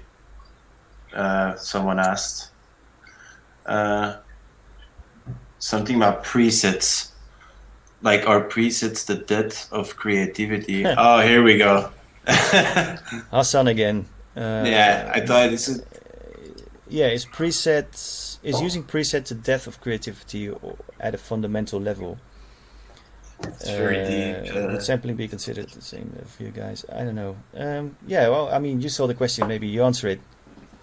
Yeah. Well, I mean, I thought it was really interesting that people. I sometimes use a preset as well. There's a bit of a stigma I feel around it. A lot of people think, if you think about it, the piano is a preset as well. It's more about like what you actually do with it.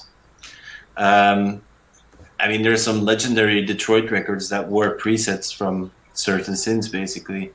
Does that make those records less valid? I don't think so. It's what context you place it within. I think that's the most important thing that people forget sometimes. Obviously, there's a couple of things that have been done over and over and over and over again, so that's not really interesting. But I don't think it's a death of creativity if you use presets at all. No, me neither. And the same can be said about sampling as well. I think sampling opens up a wide, like a really broad spectrum of what you can do, like make a track more interesting. You can, I mean, even if it's as minimal as sampling a snare from somewhere and like sculpting it a bit, that making it your own. I think it is creativity, using those tools, using presets and sampling, and using that as something to make your track better or whatever. What was the other question? No, it's not the preset, it's what you do with it. Yeah. Exactly. Yeah, exactly. Yeah. Well, presets are basically just, I think I see them as a way to have recallability. It's just a location in the memory of some device where you can store your ideas or have other people's ideas stored. It's and then you can, from that moment onwards, it's basically just a starting point. You can use it as a starting point, manipulate the fuck out of it so it's no longer even recognizable, or you can use it as is and then do something interesting with it. I mean, it's again, it's preset is a tool. It's a tool. It's a method of storing and recalling things, and however you use it is up to you. And if you can do something amazing with it, it's cool. I thought it was actually quite useful when I first started making music, which was using the plugins you had. You would actually go and see the attributes, like see how this sounds like how did they make this sound? Let me see, like this, maybe one day I can start making my own. And that's when you start having your own voice. It's actually quite helpful to see if you're into that sound, how they made it, and then maybe you can tweak it or just make it from your. There's some plugins like Zebra, I think, is a great plugin for that. You can make crazy synths with that. Any kind of sound, to be honest. Yeah, even the basic stuff like a cutoff. Like I didn't know what a cutoff was when I started. I was like, I don't know, just twist the button on a VST, and you're like, okay, cool. But I mean, I think using presets is also a way to, like you said, learning how a sound actually works and how it's made, like how you can remake it or make your own. And I feel there's nothing wrong with starting from that and then making it your own. I mean, it's maybe when you have those, we have those creativity blocks we were talking about before, maybe that's helpful as well. Putting out a preset and it's okay, maybe this is a good or a better starting point, and I can work my way up from there. Yeah, I mean, the only thing I think about how some people use them can sort of be killing for the creative process is that you often see people who have like an unlimited amount of access to all kinds of plugins and banks of sounds, and then the only thing to arrive at something they like is just go very quickly from one preset to the other, like just jump through them. Ding, ding, ding, ding, ding. No, that's not. No. And I mean, what if you do that for a minute? Okay, you might end up with something. You might find something, but if you do that for an hour, I mean, you're way beyond beyond the imaginative part. You're not longer not even. You just become deaf for any variation. Anyway, I mean that's basically not has anything to do with presets as a thing. It is just not a very successful way to get your creative juices flowing. It's just a mind-numbing way of using presets. You can use them in an interesting way. Anyway, I saw a question and then it disappeared. I just read Mr. Locked Groove. That's all I got. Yeah. Oh. Don't forget to make your own presets. No. Oh yeah. How do you? Here. How did this? Was it this one? How do you feel about lo-fi gear? Does it have a place on stage, in studio next to expensive gear, or is better in an all lo-fi environment? Anyone? Well, it goes like what we were saying before, right? Where you can actually use different techniques, blend them together, and then why not? Why would it not work?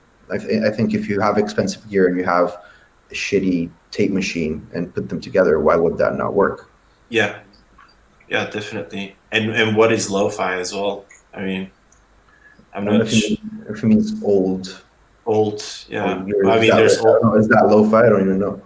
there's old synths that are like more like pristine sounding than new stuff as well, obviously. But I mean, And there's also producers that try and create a lo-fi sound, you know, Yeah. like that's a Yeah. thing as well, isn't it? yeah, With their mixes, yeah. Digitally. yeah, I Yeah, think which- I think lo-fi is amazing, but it's only lo-fi if the context is not lo-fi. So you know, it's all about the context. It's like if you use something to stand out in the palette of sound you're using, it can often work very well to make one part of the production or one sound or you know a bunch of sound. You know, downgrade the quality of it, or just use lo-fi sound sources in general, or use a crappy translation. You mic it from a crappy speaker or something to make it ultra lo-fi. Yeah. I mean, there's all kinds of way to degrade the sound or give it character, but it'll only come to life when it sits in the right context. I mean, lo-fi is gonna not sound not so lo-fi if everything else is lo-fi.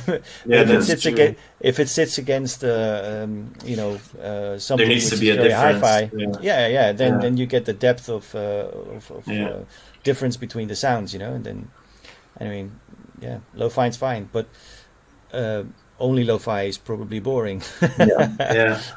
And only Yeah. hi-fi too, you know. It's Yeah. about, I always like to sort of create a palette of sounds, you know, like stuff It's that the most creates- natural as well. yeah, but like different sound sources, you know, some digital, some analog, some treated with you know to downgrade them, some really hi-fi, you know, lots of dynamics, whatever.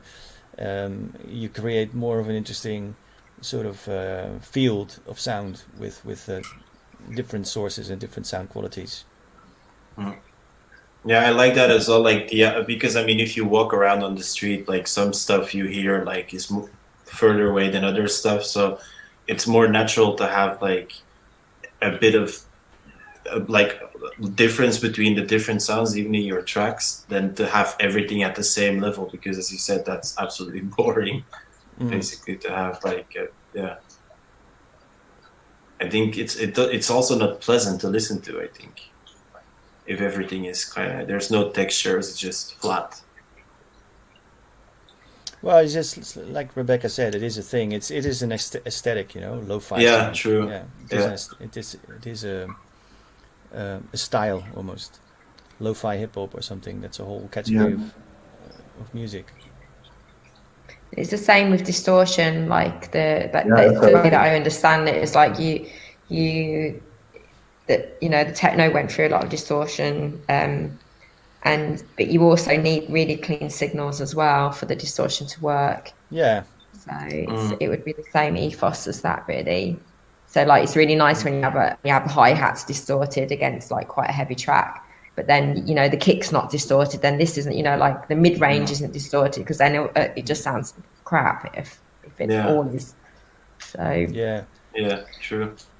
Yeah, and by the way, in general, when people ask questions about music or production techniques and they incorporate the phrase "what's better," Yeah. I don't know. It depends on the situation, you know. Or the what is listener. better? What's Yeah. no? Also about what are you trying to achieve? You know, what's better? You know, this EQ or that EQ? I don't know. Which one sounds better? That's that to your ears. You know, that should be the criteria. Not the manufacturer who made it, or you know how expensive it was, or how cheap, or how fashionable, or whatever. You know, you can't say what's better. It's just whatever does the job that you are after. You know, whatever makes it sound good to your ears. That's the best thing. Not what your favorite producer says it's the best thing. Yeah. That never works. Yeah. I mean, because usually when people ask that, they ask that because they're like, oh yeah, what do you use? And then it's not because you like reuse it that they can recreate the same sound. Basically, you should use what makes you what you feel comfortable with. Yeah, and the what cool sounds thing about good to you. exactly, and the cool thing about this place is there are a lot of people who come here to work on their own stuff, or we do collaborations, and it happens every time that they take out a bit of they take a bit of gear from the shelves that I've owned for decades, and the first thing they do with it is something like, what the fuck is this coming from this machine? I never ever got that sound out of this machine. You know what I mean? So it is like. And that happens all the time, people touch the gear here and it's like you get all these unexpected things from it, it's just because you have another pair of hands with another head, or working on the same set of parameters, and it turns into something completely different, into a different instrument, almost. Yeah. So it's you can give advice on some functional things, but if it comes to what is the best bass sound or the best bass machine or whatever, I don't know. It's all about sculpting, I guess. Yeah, definitely. And I think producing is a process as well. Like you start and learn what you've got. Like, so if you're just with your laptop and Ableton, and then you can't really afford anything else, then just use what you've got. And then just grow slowly, bring in one piece of equipment at a time, and just go really slow with it. And you'll know when you're ready to move on to explore other things as well, explore other ways of making music. And I think with you, Joachim, like, you've been in the game so long, like, I'm not surprised that you have all the kit and that every day you feel like you want to do a different exploration. But for new producers, that's probably really overwhelming. It's like, wow. Like, I field record one day, then I'm going to mic up something else, and it's like, so it's true what you it's step true by what you step. say. Yeah, absolutely. I totally agree with you. If you say, just learn one thing at a time, take it step by step. Absolutely, 100% agree. And but the big difference is when I started. There was no YouTube, there was no information. I know maybe one or two people who were kind of in the same strange hobby as I was, and that was the only source of information, you know what I mean? And you heard records and you had no fucking clue how they ever how they did it. Yeah. No, and there was always no way to find out either, absolutely no way, until you unless you had access to the studio or something. But we were anyway. But now these days you can buy a laptop and or even an iPhone or whatever, and find a wealth of tools which have so many possibilities that you could never dream of, like a few decades ago. So in one sense, I can talk about all the gear that I have, but I'm saying that it's really not that important. And it's true that everything that I do here with hardware is possible to do in one DAW. You can get Ableton or something, and basically do everything exactly the same, but in a digital form. It's exactly the same. You can hook up different instruments. You can you can get like really long chains, do sound design. You can sort of re-record things, rehash things, downgrade things, sample things. It's the ultimate studio environment in a box, basically. So I mean, if the only thing I think is what you write about is to take it step by step, because even if you are sitting down for the first time behind Ableton or something, you could very well be overwhelmed with the amount of possibilities. So try to restrict yourself to learning one instrument at a time, and do just take it from there. Just develop your style or your signature over time, and take it easy. Not dive into buying too much gear and trying to use as many things at the same time as too quickly. Yeah, I think that's definitely a pitfall because I mean it's quite affordable to buy synths. I mean you can buy pretty cheap synths now, and people want to. There's always something new coming out, and like you keep on getting these ads for buy this, and I think it might be for a lot of people it might be really overwhelming, and they just buy a bunch of stuff that they don't really know how to use, and then they get frustrated. I think it's really good advice to just keep it. pretty simple and it's a golden age for hardware and synths. Yeah. It's crazy. There's so many things and so many amazing things as well.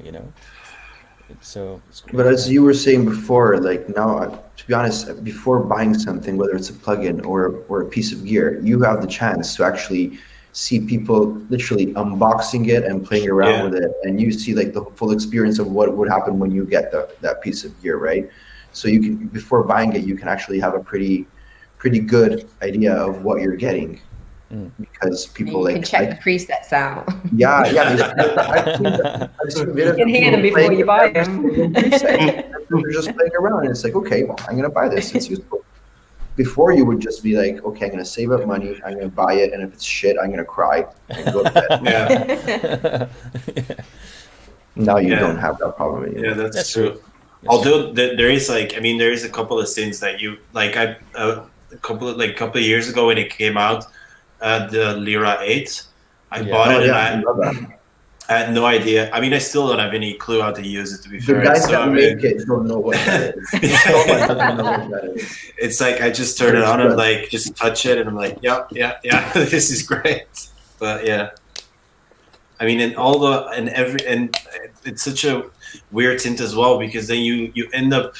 That's also a bit of a pitfall, because you end up watching like demo videos of it, and you're like, why doesn't it do that with me? Like, and then you try to recreate it, and you're like, Well, you're talking about a very weird and specific. True. Like, True.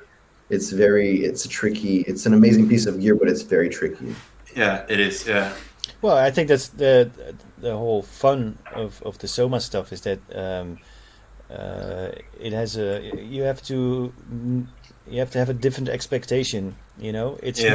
It's not the piece of kit that'll do the same thing every time you turn it on. It's just gonna that's true. partly have its own life, and partly react to your input and the interaction with it by trying to kind of force it to do something and guide it into a certain direction. But you would never know if you really have a tight grip on it, so it's a bit loose. It's a different relationship. Yeah. It's not a machine. I tell it this. I tell it. It's gonna do that. No. You have to kind of, you can expect some result, but you can at the same time be surprised by what comes out. And I think that process is a really fresh idea of what an instrument should be about. It challenges you, and it makes you do things, and it gives you weird answers, sometimes. As it leads its own life. Yeah. Sono Distorto is asking, what about libraries of samples, like the one most famous everybody knows? Do you use them? Is it important? I don't know. Never. I personally never use them as the way they are. It has to be like, even just pitching them down, they always sound better, in my opinion. Just pitch everything down, everything pitched down. Well, put it in key, but generally, never. I would never use them. Also, it doesn't help have your own voice if you use something that somebody else wrote. Ayarkana, I know. Anthony is gonna be on your show, I think. Ayarkana. Sorry, Ayarkana and Anthony, you guys know him, right? We made a sample pack with the cello I use for my okay. And we were also wondering, when you're making a sample pack, is like, are people going to use this the way it is, or will they actually go in and like make it their own? And we found out that the more options you provide, like you give like the dry, the wet, the drones, and you see like. It would be interesting to see what people do with the sample pack you made, and generally people will mess around with them. I think that's it's better to do that. So I have a story.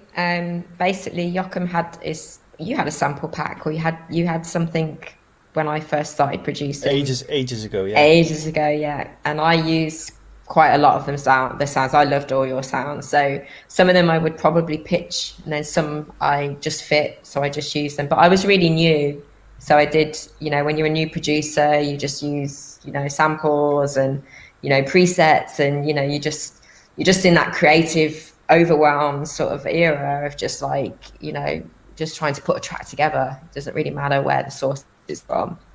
But with my samples now, I'm with you, Francesco. I like to manipulate them a lot more, pitch them down, and also create your own, find your own samples, from films or TV. The amount of stuff I've got from TV shows, I'll be watching it and I'm like, oh my God, that sounds amazing. And then I just like rip it, and then that's my best tunes have come from like TV shows. I think one of my favorite albums ever by Burial, and I'm pretty sure it's universally appreciated, are all samples from Metal Gear Solid, and he nicked a bunch of acapellas and stuff like that. But a lot of, if you look at the list of the samples where he got them from, it's video games, movies, and listen to how that album turned out. That's pretty fucking cool. Yeah. It must have been a licensing nightmare. I think he licensed anything. I'm not sure, man. Like, I mean, so big, it became so huge that maybe there would be some people like hey, that's missing. Like, there. I do agree. Like, samples are like a really good starting point, and then you can just go with it and just like put stuff over it and combine them. Also, sometimes you end up playing them, and then maybe you end up replacing them with something new, so you use them probably as an inspiration. And being it, then they just come, and then you just take them out because you don't need them anymore. Francisco, if I had your job and some director would ask me to score his movie, I would use his previous movie as the single only sound source. Sample everything, and then see if he notices. Bad idea, because I'm gonna do it. Just like pitch it down with like 5 semitones, and then like it's done. Yeah, exactly. Yeah. Just pitch it down. I heard you like it dark, I don't like it. It's like, you didn't like the music to your previous movie then, because it's exactly what I did. Isn't there a saying where it's good producers copy, bad producers copy, good producers steal? So I think sampling, I think we can all agree that sampling is not so bad. Oh no, they created whole new something like hip hop, early rap. But that's more like but then in that case, sampling is more like a cultural reference, rather than a sound source that you manipulate. So there's always all kinds of ways to look at sampling and how to approach the whole thing. In hip hop, it can even be the opposite of considered the opposite of stealing, and more like a tribute thing, and that is a whole different approach of dealing with samples. I think in electronic music it's more like, okay, this has it got an amazing texture to it, let's fuck it up and see how I can use it in my sort of disguise that it's a sample in the first place. We were talking about breaks before. The Amen break came from the Amen brothers, and then they just kept on using it, and it became a full-on scene and genre. Crazy, right? Yeah, it's totally iconic. Crazy. Okay. Maybe this is a good time. We already time is going so fast. It says there. I didn't see. Yeah, we were already sort of almost talking for 2 hours. Maybe we should give the people who are watching this on Twitch and YouTube a last chance to ask us anything, like anything specific, or for all 4 of us. There we go. As if it's magic. This question from LE to Francesco. How long did you take to produce Conducting a Method, and what's your favorite track you have produced? Ooh, I have no idea how long it took. Thomas and I made it. It was a CWA track on, I think, we had a Dario Zenker and Lucy remix for this release. I think Conducting Method was remixed by Dario. I don't know. I don't remember how long it took, but we were pretty fast, to be honest. When we used to work with Thomas and the CWA stuff, the main idea would take us very little time. If it worked, it would take us very little time, and then we'd just continue going back and forth.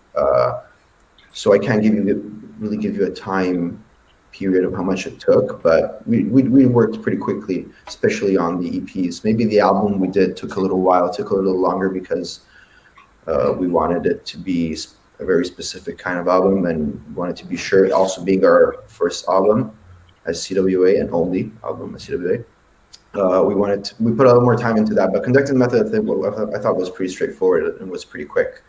And I don't really, what's your favorite track? I don't have it on my, like, question, and you just sound like an asshole if you say it, and if you don't, you're not. No, but my favorite track produced, I'd say it's one of the cues for now. The one I had the most fun making, let's put it that way, is one of the cues I did for this new National Geographic documentary. And it was really cool because I got to play with like real horns and VST horns and run them through all these crazy distortion plugins and distortion pedals, and it came out really, really weird. I wasn't expecting it to be like that, and I wasn't expecting them the directors to like it, but they did, oddly enough. They might change their mind. But yeah, I think that's, but also the CWA album we did, I thought was one of the highlights of my personal highlights of my career as a producer, because I really enjoyed making it, and I think it came out really well, as opposed to not the rest. I'm very, very critical with my work. I think I'm my own worst enemy from that point of view, because I'm always going to be as nasty as myself on critiquing my own work. So I feel like that whole album, I would say, is the one that I think is one of my highlights that I enjoy the most. Thank you. Cool. And then a question from Krista: how do you record modular without all the crazy extra noise? And how do you deal with producing around the modular recordings? That's a big struggle. Yeah, I mean, personally, I like noise. I see it. I mean, not unwanted. I mean, it can be unwanted in some cases, but I usually take it as it comes. You know, just noise is noise, and it's part of whatever is going on. And I'm not bothered by it. You know, I think the trick with modular is. I took the liberty, by the way, to answer this question. But I think the trick with modular, if you, I mean, it's like with everything else we talked about.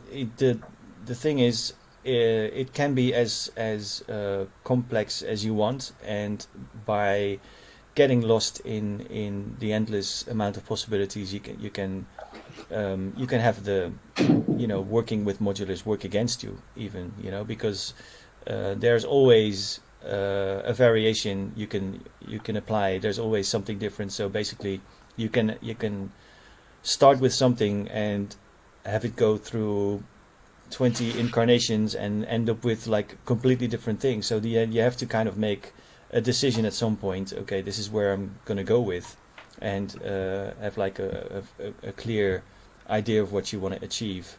And make your setup not too complex, so you still have a grasp of the system that you're working with. Once it becomes too complex, it basically becomes very hard to get a result. You know, modular is dangerous in that way. You know, keep noodling. You know, have 12 hours of recordings and no track. Yeah, I guess it's rocket science for me. I don't know. I wouldn't know where to start. Yeah, I mean, I don't work with a bundler as well. Just for that reason, I would just finish nothing. Just sit there. Yeah, it's noisy. They are noisy, but I think the further you go into it, the goal is to make it not noisy. It is to like smooth the corners and tame it. It's like taming the beast. That's a good one. Yeah. For me, that was what. Like, I felt like that was the progression for me with modular. At the minute, it's really raw and it's noisy and it's like punk rock. But I just want to just tame it just enough, because, you know, it should be like, you know, modulated. That's the whole point of it. But yeah, you can really lose it very quickly. I struggle still to use the recordings in any of my tracks. It's unfortunate. Yeah. Okay, Zooks1X. That's probably, hopefully, that's a an alias? Uh, One or two modules from Rebekah that made you have that eureka moment. Yeah, what's maybe let's just say you're the ones you like to work with the most. What? it's I think the noise engineering. Which one is it? Which one do I like the most? There's 3 of them that I have. I think I have the Manis, and they've got really, really bizarre names, but the noise engineering, say the Manis, it's noisy. It's based on a sawtooth oscillator, so it's very, very noisy. But then what I like to team that with is the Bastille's CV Trinity, because it's got like 6 envelopes out, or 6 CVs out, sorry. So you can use it as you could just modulate so much with it. And it also has like a little automation record as well. So if you play live, you can automate it, record it. And that gives an extra layer. So you're not having to just, automate it live, even though that's fun. So yeah, those 2 are like probably my favorite modules. Cool, nice. Oh, another one. So no distorto again for Rebekah. Yeah, all my stuff pre 2018, maybe last time I made anything under 135. Is that a laughing emoji? I can't tell. Yeah, it's The like chin stroker. Yeah. Haven't seen them around for a while. Yeah, you can get on. That was a question from somebody on Twitch. You can do that on Twitch.